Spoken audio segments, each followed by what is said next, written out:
আসসালামু আলাইকুম সবাইকে, আশা করি সবাই বেশ ভালো আছেন।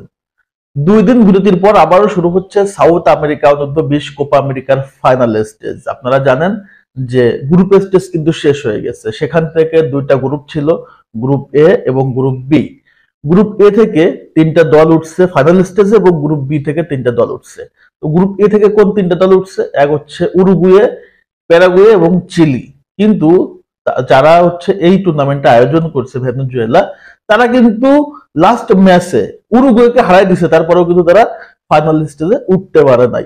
অপরদিকে গ্রুপ বি থেকে যদি দেখি, সেখানে চ্যাম্পিয়ন হয়েছে হচ্ছে কলম্বিয়া, তারপরে হচ্ছে আর্জেন্টিনা এবং লাস্ট 3 নম্বর দল হিসেবে উঠছে হচ্ছে ব্রাজিল। এখন ফাইনাল স্টেজটা খুবই গুরুত্বপূর্ণ, বিকজ আপনারা জানেন এই টুর্নামেন্টে কোনো সেমি ফাইনাল, কোয়ার্টার ফাইনাল এবং ফাইনাল নাই।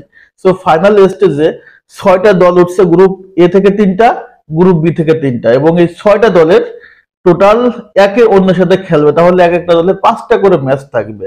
এই 5টা করে ম্যাচ শেষে যাদের পয়েন্ট সবচেয়ে বেশি থাকবে তারা কিন্তু চ্যাম্পিয়ন হয়ে যাবে, যেমন গতবার হয়েছিল ব্রাজিল।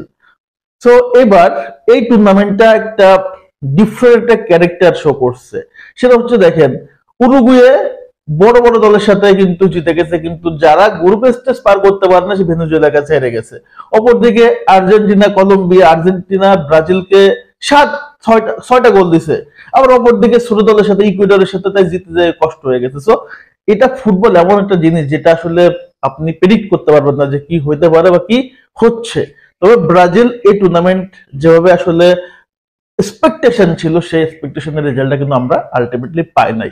তবে যেহেতু এবার ফাইনাল স্টেজটা শুরু হচ্ছে, সো আগামীকালকে অর্থাৎ আজকে রাত্রে থেকে আসলে ফাইনাল স্টেজটা শুরু হবে। সো ব্রাজিলের আসলে ফার্স্ট ম্যাচ 4টা 20 মিনিটে, সেটা হচ্ছে উরুগুয়ের সাথে, অর্থাৎ ব্রাজিল খেলে হচ্ছে এ গ্রুপ চ্যাম্পিয়ন উরুগুয়ের সাথে। সো এই ম্যাচটা খুবই হাড্ডাহাড্ডি ম্যাচ হবে, কোনো সন্দেহ নাই।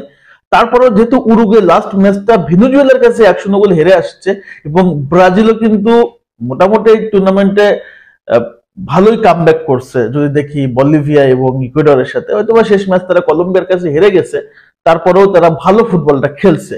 অন্তত তুলনামূলক যেভাবে তারা শুরু করছিল আর্জেন্টিনার সাথে 6-0 গোলে হারার পর, অন্তত এইবার মনে হচ্ছে না একটু ঘুরে দাঁড়াতে পারো। তবে ব্রাজিল টিম থেকে বেস্ট পারফর্মার যদি দেখেন, তাহলে পেড্রো এবং হচ্ছে ডেভিড ওয়াশিংটন ছাড়া খুব একটা ভালো পারফর্মার আপনি খুঁজে পাবেন না। তারপরেও যেহেতু ফাইনাল স্টেজে খেলা শুরু হচ্ছে, আশা করতেছি এইখানে অন্তত সবাই নিজেকে সর্বোচ্চটা উজাড় করে দিবে, বিকজ ডিফেন্ডিং চ্যাম্পিয়ন তারা অবশ্যই ফিট এবং ফাইনাল একটা ড্রাইভ তারা কিন্তু দিবে।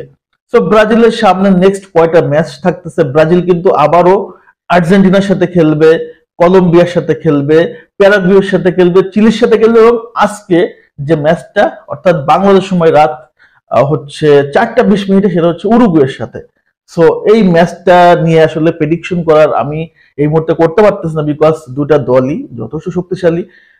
যদি আপনি এই মুহূর্তে টুর্নামেন্টের বিবেচনা করে আপনি আপনি প্রেডিকশন করেন, তাহলে অবশ্যই উরুগুয়েকে আগে রাখতে হবে।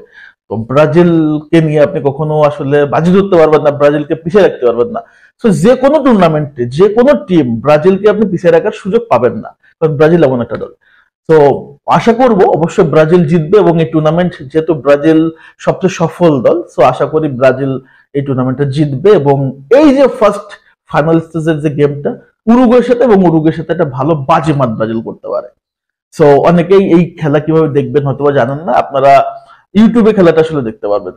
তো আলোচনা এতটুকুই। এই টুর্নামেন্টে নিয়ে আপনাদের মতামতটা কি, এবং এই টুর্নামেন্টে কোপা আমেরিকা অর্থাৎ সাউথ আমেরিকা অনূর্ধ্ব 20 টুর্নামেন্টের ব্রাজিলের সম্ভাবনা বা কতটুকু, এবং উরুগুয়ের সাথে ফার্স্ট ম্যাচটা রেজাল্টটা কি হতে পারে, অবশ্যই কমেন্টস করে কিন্তু জানাই দেবেন। সবাইকে ধন্যবাদ, আল্লাহ হাফেজ।